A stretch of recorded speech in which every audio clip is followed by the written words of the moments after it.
নিরামিষ রেসিপি তো আমরা কম বেশি সবাই খেয়ে থাকি, তবে এই রেসিপিটা একদম সম্পূর্ণ নতুন ও ইউনিক একটা রেসিপি। খুব সহজ পদ্ধতিতে এটা আপনারা বাড়িতে বানিয়ে ফেলতে পারেন। এটা মাছ মাংসকেও হার মানিয়ে দেবে।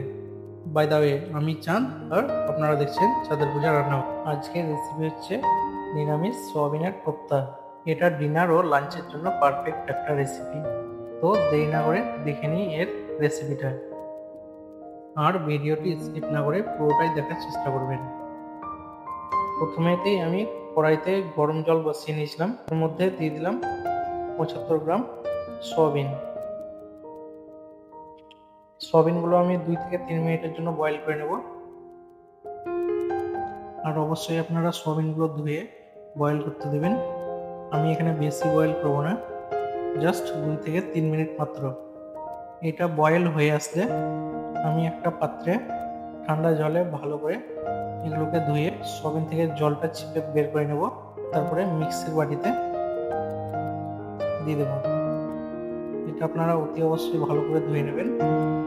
এবার আমি এই মিক্সিতে দিয়ে দেবো একটি ছোট সাইজের রসুনের কোয়া, 5 থেকে 6টি কাজু বাদাম, আর ঝালের জন্য দিয়ে দেবো 2টি কাঁচা লঙ্কা, 1 চা চামচ জিরে গুঁড়ো, 1 চা চামচ ধনে গুঁড়ো,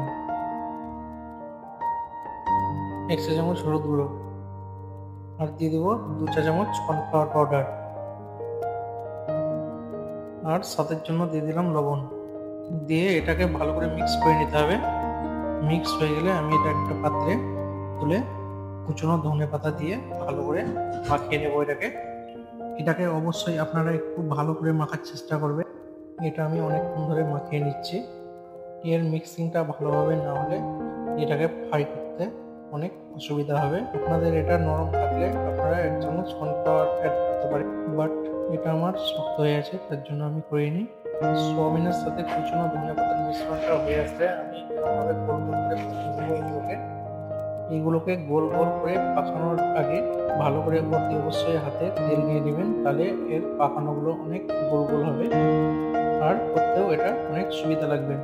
এগুলো পাকানো হয়ে গেলে আমি 10 মিনিটের জন্য রেখে দেবো। ততক্ষণে গ্রেভির জন্য নিয়ে নিচ্ছি 2টো কাঁচা লঙ্কা, 2 থেকে 3 টুকরো আদা, একটি বড় সাইজের টমেটো, আর 10টা ওয়ালা আমুলের গুঁড়ো দুধ।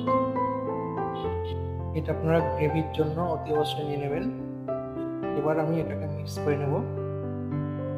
প্রথমেই নিয়ে নিয়েছি কড়াইতে সরষের তেল।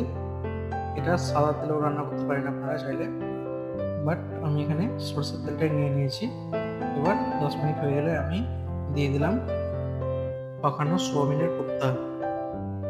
সোয়াবিনের কোপ্তাগুলোকে আমি ধাপে ধাপে 2 থেকে 3 বারে ফ্রাই করে নেব।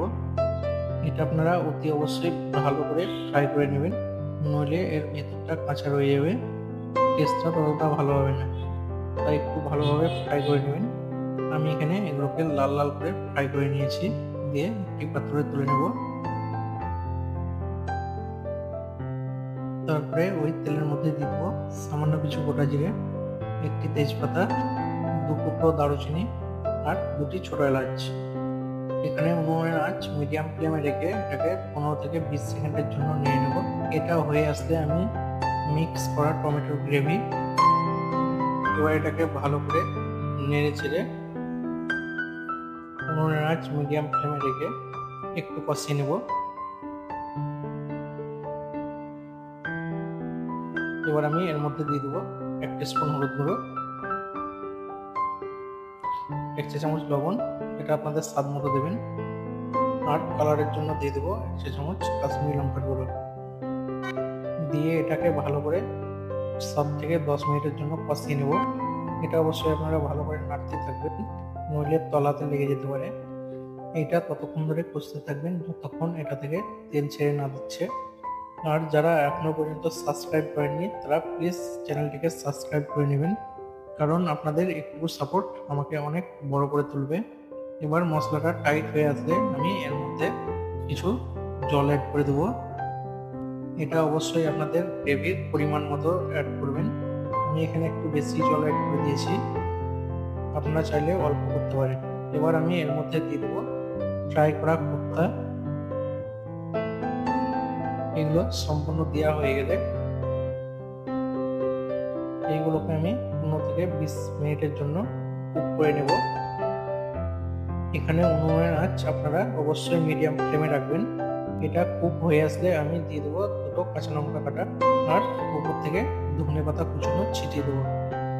তাহলেই আমাদের সোয়াবিনের কোফতা রেডি। এই নিরামিষ সোয়াবিনের কোফতা লুচি, পুরি, পরোটা কিংবা পোলাও ও ফ্রাইড রাইস পরিবেশনের পারফেক্ট একটা রেসিপি। আবারও নিয়ে চলে আসছি নতুন একটা রেসিপি। ততক্ষণ ভালো থাকবেন, সুস্থ থাকবেন আর এই চ্যানেলটিকে সাবস্ক্রাইব করে আমার পাশে থাকবেন। অনেক ধন্যবাদ।